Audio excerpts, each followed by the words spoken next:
Hi, I just thought I would give you a quick little preview of the Island Line 2022. So it's called the Isle of Wight 2022. Actually, when you buy up the PS Store, it's Island Line 2022. Just to get it clear, the Island Line 2022 or the Isle of Wight 2022 is a completely separate purchase. So it's nothing to do with the Isle of Wight that you've already got, if you have already got it. It is a separate purchase. It is an updated, improved route based on the 2022 improvements that have been made over the past 12 months, which also features the new 484.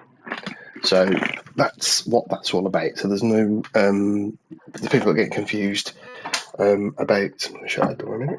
People are getting confused about this being an upgrade. It's not. It's a completely separate route. Now there is an upgrade, a mild upgrade to the original white route that has been done as part of the core update anyway. So separate them.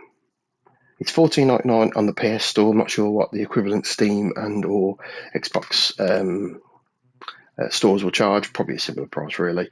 If you want to try and save a bit of money, there are plenty of there's two websites that I use. There's Shop2 and there's CD Keys, and they sell vouchers. They both sell Xbox, they sell Steam, they sell PS network cards, gift cards, store cards, should I say. I purchased from Shop2 a £15 store card for £12.85, and I purchased this. So that's just a little bit of money saving there. I do that quite a lot, so you must save over time. Once I saved a fortune.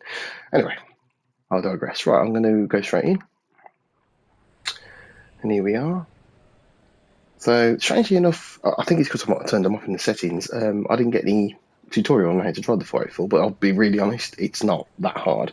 So let me just show you the train and the ins and outs. So I'll go to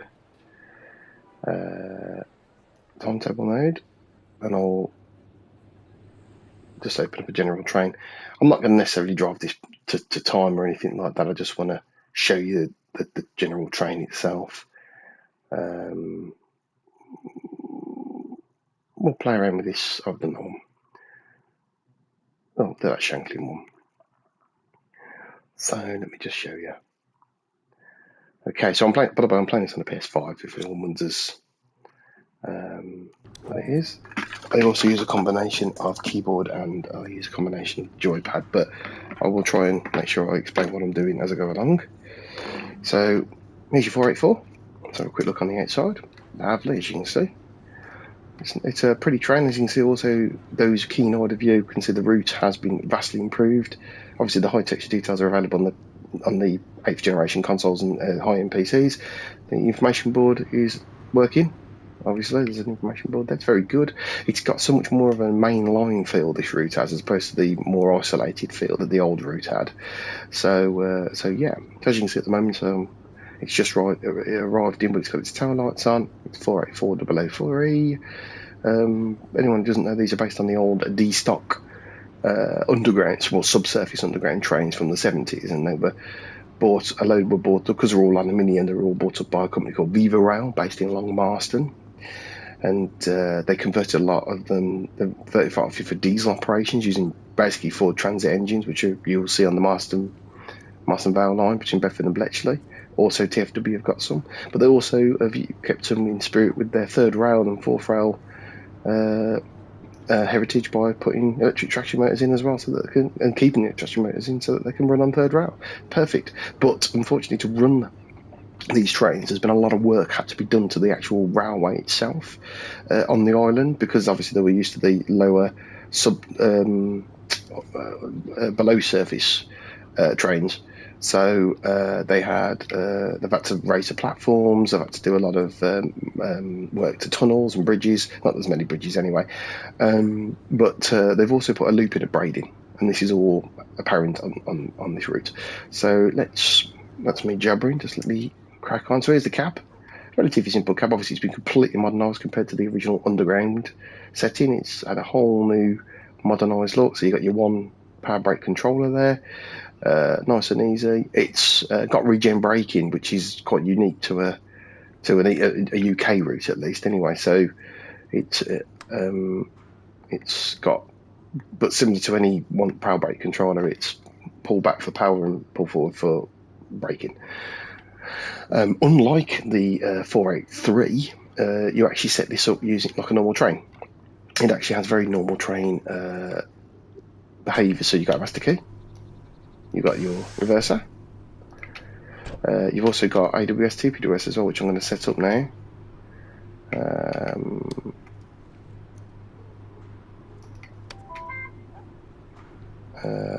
As a general, I like having all the stuff in. Although despite all that, that safety system's isolated remains on.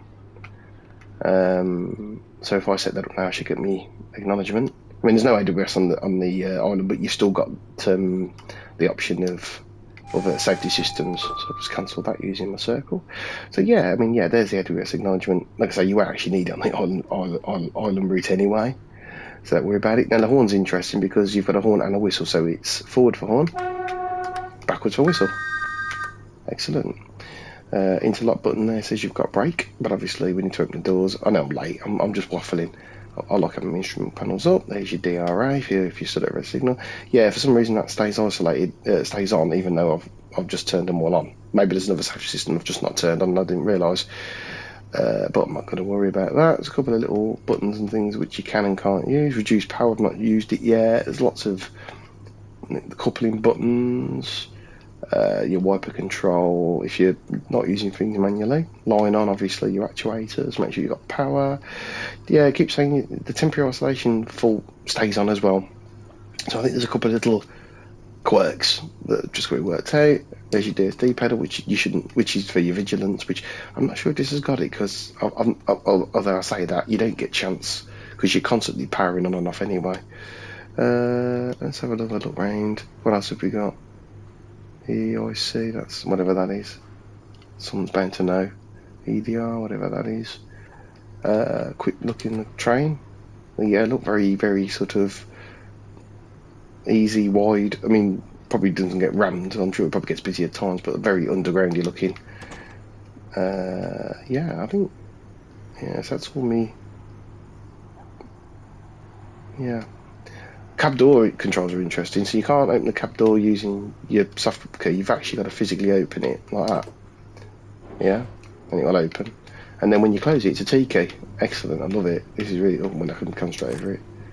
And I'll close it, and then I'll open it again. I don't know what these do. They don't do anything. There was a grain one there. Oh yeah, there's another one there, look, in case you're on the, I suppose in case you're on the ground. So yeah, so that's how you do that. Let's just close them. Right, let's get in the cab and get driving, eh? So, I've set my cab up. I'm on forward. Let's get my doors open, which I tend to use software, but if you do want to use the buttons, you can't on the cab by the looks of it. I don't think there is any door controls on the cab. So I'm just going to press, I'm on immersion mode, which I've never really liked using before, but I've got it now. Just right on the B-pad, or if you're using a keyboard, it's U on for the right hand doors.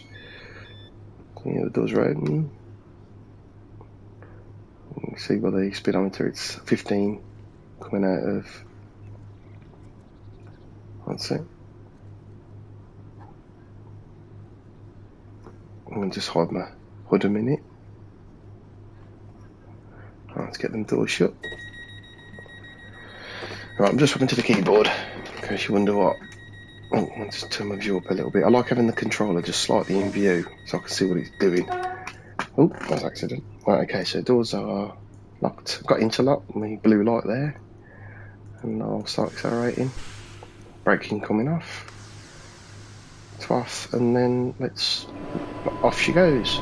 This is quite a nippy train actually, would you believe? It's got a bit of a pull on it. So you might find yourself, but be careful because it's got regen. So you can hear the click, that's it in the off position. But if you just push it slightly, your brakes will come on at slow speed. So below 15, your brakes come on. Above 15, you use regeneration. Just a little tip for you. Right, let's boost her up. Now, sound wise, it's a bit muffly. It sounds good, but it's a bit muffly for me compared to other trains. But it is better than the 483. But see how nippy it is. I've got to be careful here because I'm crap at finding lake. So yeah, it's... So let's just demonstrate the braking. I'm just demonstrating the brakes. If you just put it to step 1, as you can see, the train starts to slow down, but the brake needle doesn't move. That's the regen brake. And as far as I can see, you can't override that. Why would you want to? And that seems to come in, as you can see, I'm slowing down, no brakes coming, so that is generally, that is the power reversing the wheels, you know.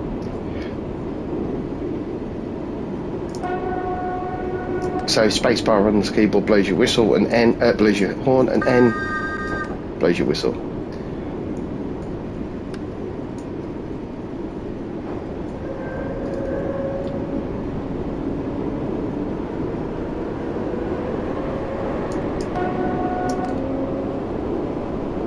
So there we go, I'm back in the off position, letting the train roll up at me downhill anyway. Right, I'll put a bit of brake on. So there's the regen brake, that's the regen brake.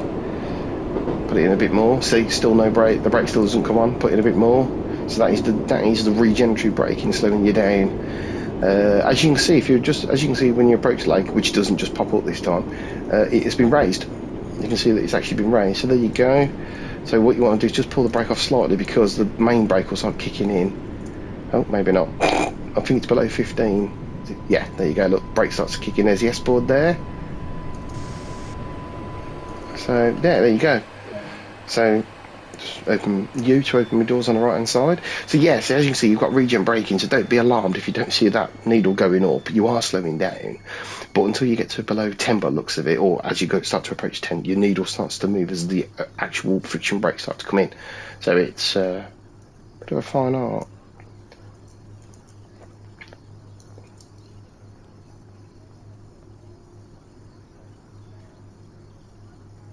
Let's get the door shut. The doors seem to take ages to open and shut. Actually, watch the interlock light come on, and so the door's shut. The interlock light's on. I'm ready to go. So off we go. Just go her up a bit now.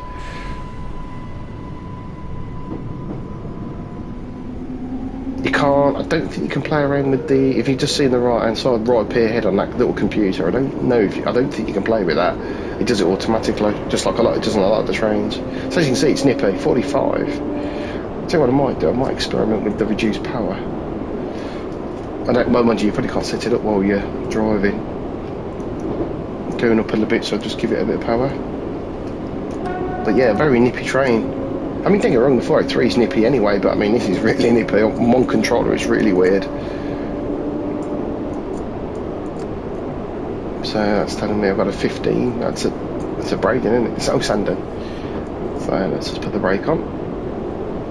Quite a bit. Oh, quite a lot, because I'm about to speed. I'm on full service. That's full service. As you can see, it's slowing down with no brake. And then I'm just going to be slightly... So I'm speeding slightly there because I've misjudged my distance. And there we go. But so yeah, it's getting used to the mindset that your needle's not going to move on the brake until you get lower speeds. Again, sandown's been raised. But once you get the friction brakes in, it stops relatively quickly. So don't panic too much.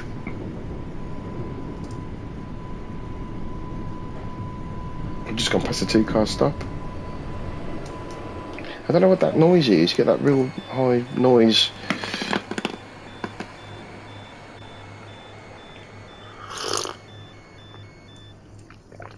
Yeah, it's a nice little try. I actually put a quick scenario together on the out of Victoria to Balham. No, to Sellers. I actually quite enjoyed it. But the race is long. It'll get to 60. No problem at all. So...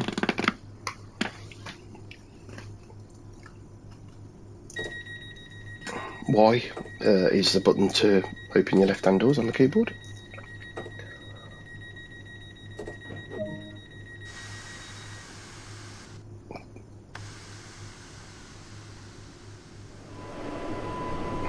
Off we go.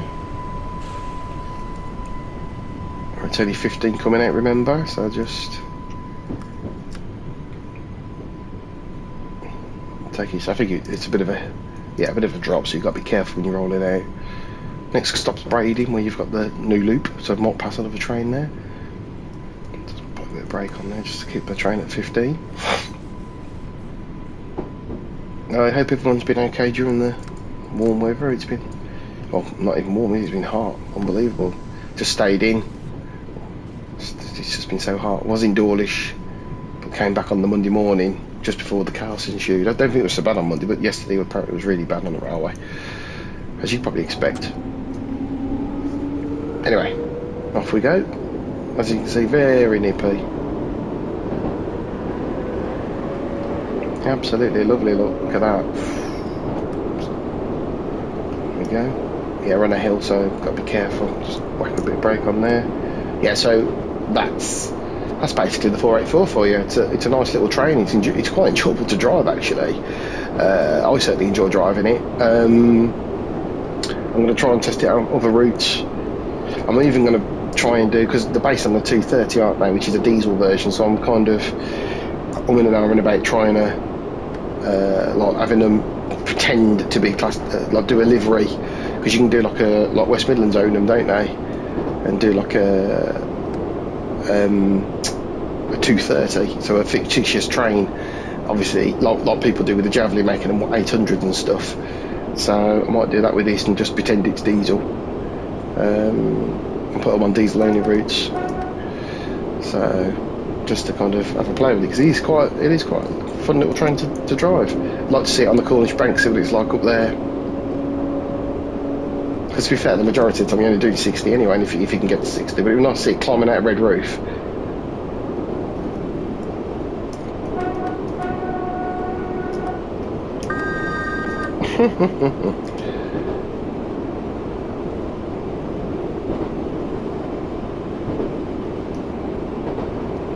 My 15's coming up, so I'm going to just put a bit of brake on.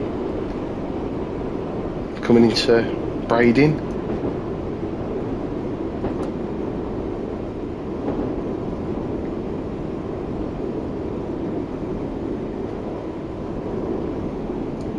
No, the last time I had this, I had a green here and I had a red in the platform, because there was another train coming, which is obviously an incorrect sequence. Let's see what happens.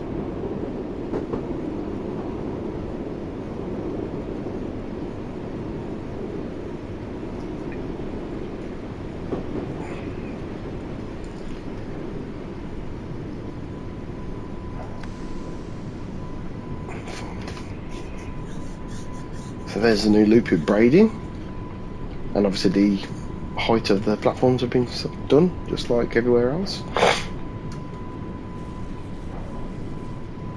I like the fact we've got decent stop boards as well, which is good, even though I've not been stopping them, but yeah.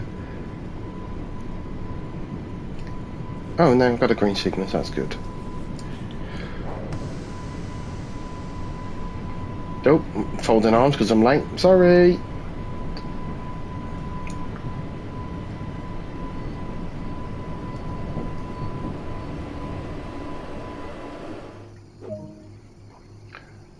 Right, so there you go, that's 484. I'm going to leave it there now, I think, because I don't think I can really show you much more other than the route, which, yeah, it's just more of the same. It's it's well put together and it's good.